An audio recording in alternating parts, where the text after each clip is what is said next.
سەرەکی ترین مادەکانی نێوماست: پرۆتین، کالسیۆم، پۆتاسیۆم، مەگنیسیۆم و هەندێک لە جۆرەکانی ڤیتامین بین. ئێرە چنێرانە لە بناری سەفینی سەرسەخت. ئامادەکاری دەکرێت بۆ ئاودان و مۆڵکردنی ئەو مەڕوو بزنانەی کە لە چیا دەگەڕێنەوە.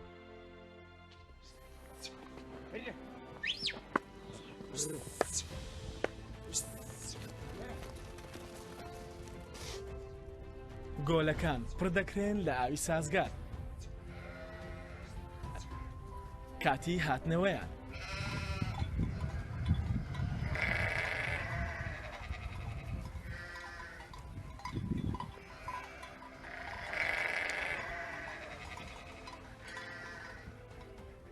مەڕوو بزن بەیەکەوە و لە هەمان کەرددا ئاراستە دەکرێن.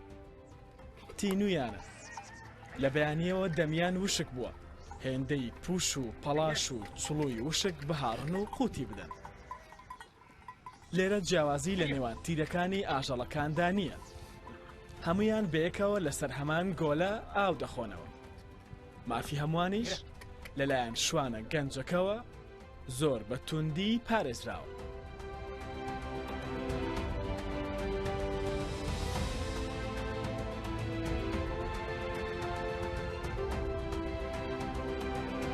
هەر مەڕ یان بزنێک تێر ئاوی خواردەوە دەچێتە شوێنی خۆی و مۆڵ دەبێت.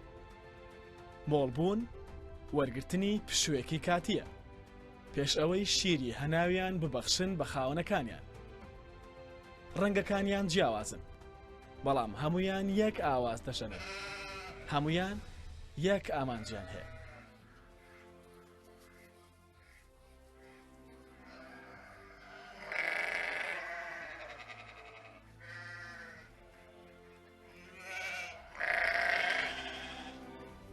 سەگی پاسەوان کە بە درێژایی شەوگاری تاریک و درێژ خەو نەچۆتە چاوانی، بە دیار پشووی مەڕوو بزنەکانەوە خەریکە خەو دەیباتەوە.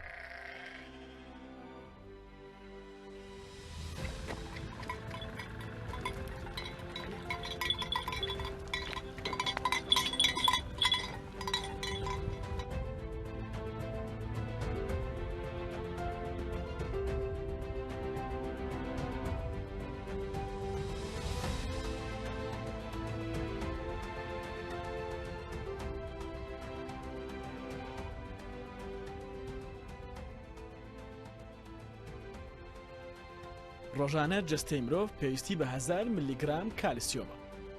وەرگرتنی بڕی کەمتر لەمە ڕێگە خۆش دەکات بۆ فشەڵبوونی ئێسک، بەرزەپەستانی خوێن، نەخۆشیەکانی دڵ و بۆریەکانی خوێن.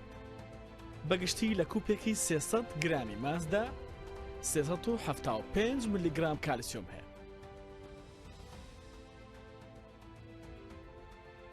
سوودەکانی دیکەی ماست بۆ پتەوی ئێسک باشە، دژی بەدهەرسیە، بە بەکتریا سوودبەخشەکان دەوڵەمەندە، ئەوانیش باڵانسی بەکتریایی ڕێخۆڵەکان دەپارێزن.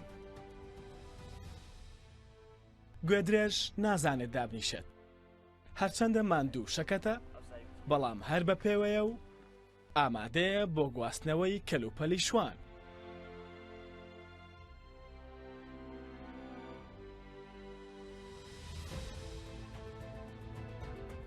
بە دیاریکراوی ماستی کوردی دەوڵەمەندە بە پرۆبایۆتیک و بەکتریای سوودبەخش. بەمەش بەرگری جەستە بەهێز دەکات، ڕێگری لە قەڵەوی و شەکرە دەکات. ئیدی کاتی بێرە.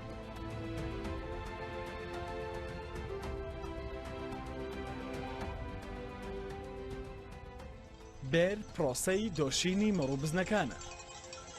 ئەوەی خواردویانە دەبێت ئێستا هاتبێتە بەرهەم و کردبێتیانە شیر. شوانەکان مەڕوو بزنەکان دادەجێڕن.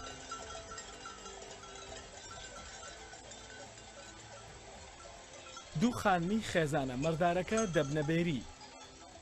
بێریەکان بەرەو شوێنی تایبەتی مەردۆشین دێن. لە نێوان هەردوو بێریەکە سەربێر هەیە. سەربێر سەری دوومەڕ یان بزن دەگرێت و کۆنتڕۆڵیان دەکات بۆ دۆشین. منیش هاوشانی شوان وردە وردە ئاژەڵەکان کۆ دەکەمەوە بۆ ئەوەی لەسەرەی بێردا ڕیز ببەستن.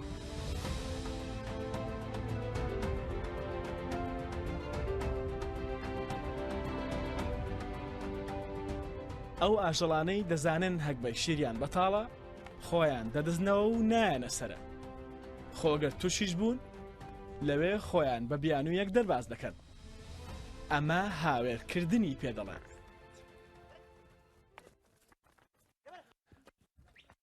دوای ئەوەی مەڕ و بزنی ئێرە پوش و پەلاش و چڵووی سروشت و سەفینی سەربڵندی خوارد، دوایی ئۆکسجینی پاک و خاوێنی ئەم کەشەی هەڵمژی، ئێستا کاتی ئەوەیە کە بێتە بێریەکان دەیاندۆشن. ئەو شیرەی کە لێرە دەست دەکەوێت ئێبنەوە بۆ گوند هەوێنی دەکەن، دەبێتە ئەو ماستە کوردەواریە بەتام و خۆشەی کە هیچ ماستێک نایگات.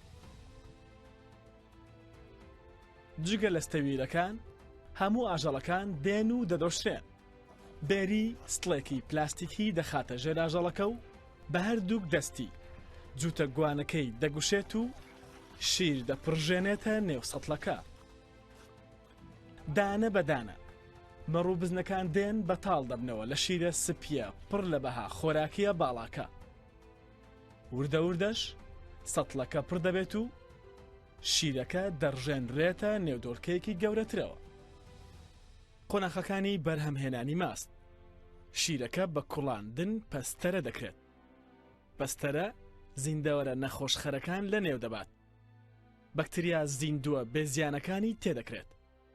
ئەرکی بەکتریاکان گۆڕینی شەکری لاکتۆزە بۆ ترشی لاکتیک.